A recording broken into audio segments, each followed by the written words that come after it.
Welcome back to another video. This is Nate from In the Mix Light and Sound. I wanted to put together this video series for a while. This series will include 3 videos divided by the equipment that I use. The first video will be about what I call the small gig rig or the bar rig, typically used when portability is a factor.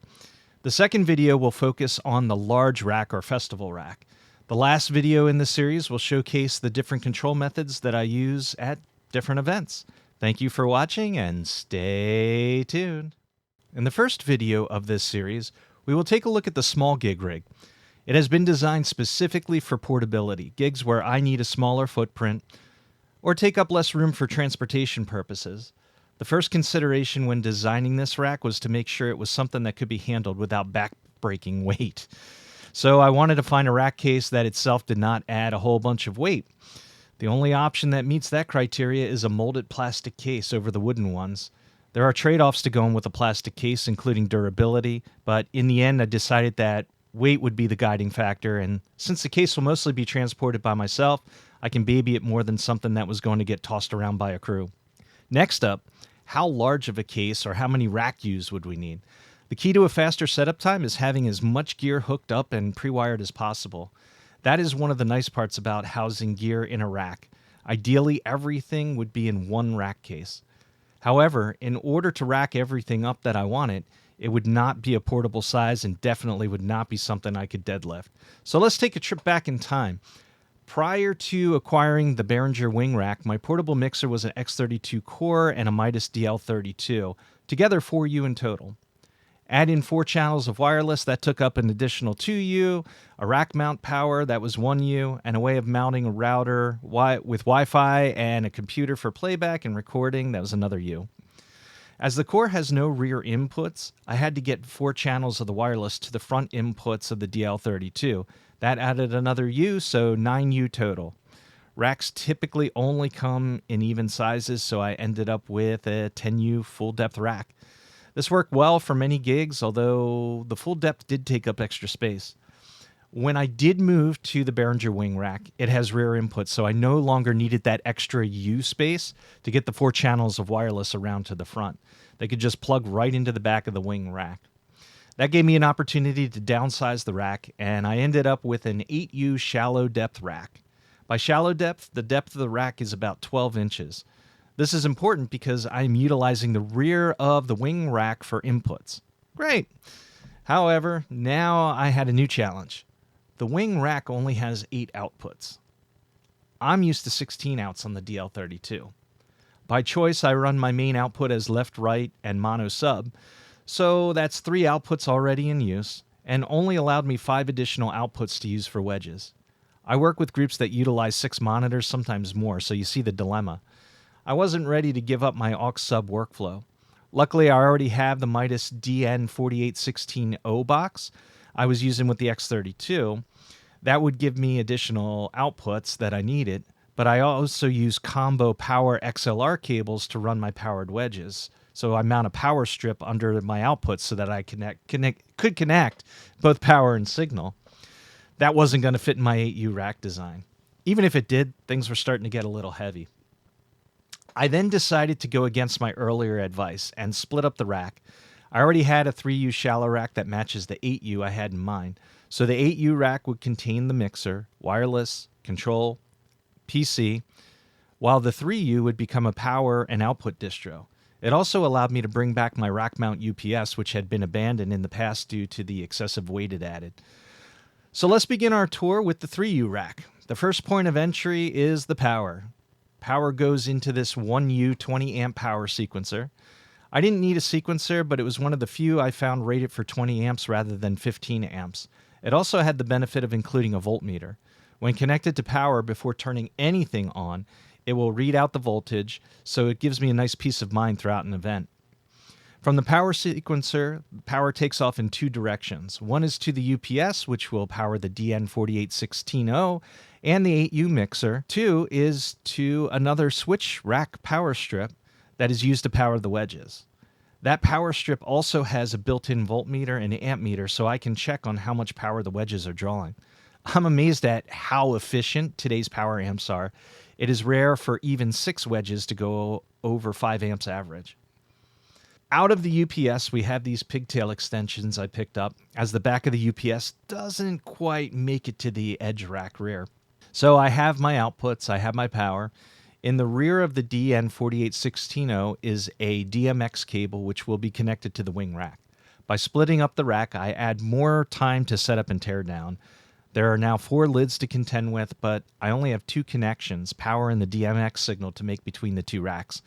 Not a terrible trade-off in my opinion. Now we move to the main rack. The star of the show here is the Behringer wing rack. There are many videos and reviews out there at this point, so I'm not going to get into those types of details in this video. I'm very happy with my choice. The routing options alone here are worth the price of entry. In the wing rack, we have a few connections that are permanent. 4 channels of wireless enter into the last channels 21 through 24.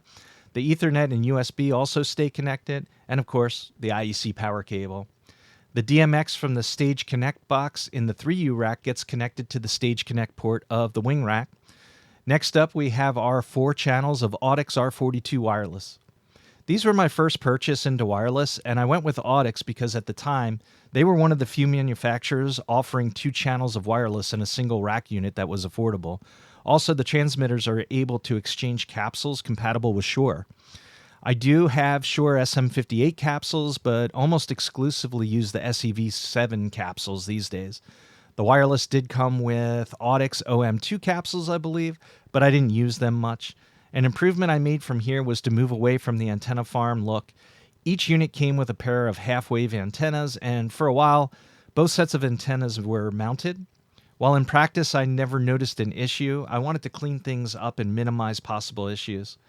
I purchased a pair of Shure passive antenna combiners to move to a single pair of half-wave antennas that feeds both receivers. Above the wireless units, we have another power strip. I like the beef of the power sequencer I purchased for the 3U rack, so I got another one for this rack. It turns out there are a lot of things that need to be plugged in. We have the wing rack, 2 wireless receivers, and some items we'll be talking about shortly: a computer, a router, convenience power strip in the back of the rack. There are also a few USB-powered items. There was no getting away from some sort of power unit here. I like that this one shows the incoming voltage so I can keep an eye on things. Not much more to mention here, but please comment if you have any questions. Above the power strip, we have a 1U shelf that has a router and PC attached. The router is a TP-Link dual-band Wi-Fi and switch. It has 4 switch network ports. Plugged into it currently is the wing rack, the computer, and a DMX ArtNet node. I typically use 5G for Wi-Fi remote control, although I do have 2.4 enabled if needed. The racks themselves typically sit up somewhat high on my Milwaukee Packout. It doubles nicely as a rack table, if you didn't know. I haven't had any issues with Wi-Fi dropouts, keeping mostly to 5G. As this setup is meant for smaller events, I'm not typically more than 50 foot away from the router. I have the router mounted on the shelf so the antennas stick out the front and are not buried in the rack. Now for the computer, I'm using a refurbished Dell Optiplex 3050. Its size fits nicely in a half rack space. It is a Windows computer, and it can be used in a few ways. Mainly it's used as a glorified media player. In between acts or breaks, I'll play background music. I'll also use it to run remote software like Wing Edit or Mixing Station. Finally, it can also be used to multi-track if required. The USB from the wing rack is also plugged into this PC, so all data is digital. The challenge with having a PC racked up is how to control it. Do I want to lug around a keyboard and mouse? Not really. Did I want to mess around with trying to make it a headless unit? Again, not really. On Amazon to the rescue, I found a nice portable 15.6-inch touchscreen monitor. So tailing out of the PC, I have a bundled USB-C and HDMI cable. I fish this over the shelf to the front of the unit. The rack case has a nice zippered mesh pocket in one of the lids, so the monitor lives here, dedicated to the rack. On setup, I just plug in the HDMI and USB into the monitor, and then the monitor has a stand on which I can set it on top of the rack. All controls are then done through the touchscreen. One thing that always bothered me when remote mixing, I like to be out in front of the audience. I was never a fan of mixing side stage. When there's a break, though, I'd have to wade through the crowd. I'd have to get up to the mixer to start and stop the break music. By using the PC, I use a remote desktop software to remote in and control what I need there. While there are many remote desktop apps out there, I landed on TightVNC for my use. With TightVNC running on the PC, there is both Apple and Android apps that allow me to connect in and control the PC directly from my tablets. Problem solved. I no longer have to run through the crowd and have long delays before getting background music on. Very handy for the end of the night when the band is done and the crowd is yelling for more. I can quickly get that music up, signaling that the performance is over. Now, if we head around to the back of the unit, I found myself needing some convenience AC outlets. Sometimes to plug in power for additional wireless units or in-ear monitors, sometimes for lighting control, or just for charging. The shelf holding the router and PC was shallow enough that I was able to fit in this additional power strip with front-facing outlets. Nothing special about it, but it does come in handy. Below that, we have the back of the main power strip. The first thing you'll notice is that I have an ArtNet node adhered with double-sided tape and zip ties. I have videos on how I do my lighting, and maybe the future one will detail all my settings, but long story short, control for lighting is done via Wi-Fi and ArtNet/SACN. This little node by PKNight or PNight fits perfectly in the rack. It is powered by a USB adapter plugged into the power strip. I keep a 5-foot DMX cable attached and coiled up in the rack. While it might not seem like much, it definitely saves time not having to set up the node at each gig. I just grab the DMX cable, plug it in where it needs to go. Finally, the last item in the back we can talk about is a little flexible USB-powered LED light. This is also plugged into the back of the power strip via an adapter, but provides enough light for me to see the inputs of the wing rack and make my connections without having to hold a flashlight. So there you have it, the small gig rig. My main goals were to have something portable, something that could be lifted without too much stress, and allow for efficiency so that setup and teardown didn't need to be longer than necessary. I feel I met those goals with this unit.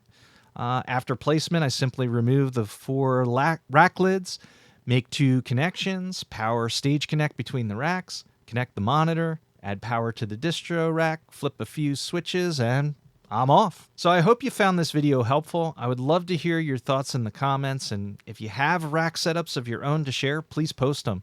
Thank you again for watching. Thank you for subscribing. The next video in this series will showcase the large gig rig or festival rig. Be sure to check that one out when it drops. On to the next one. Thank you.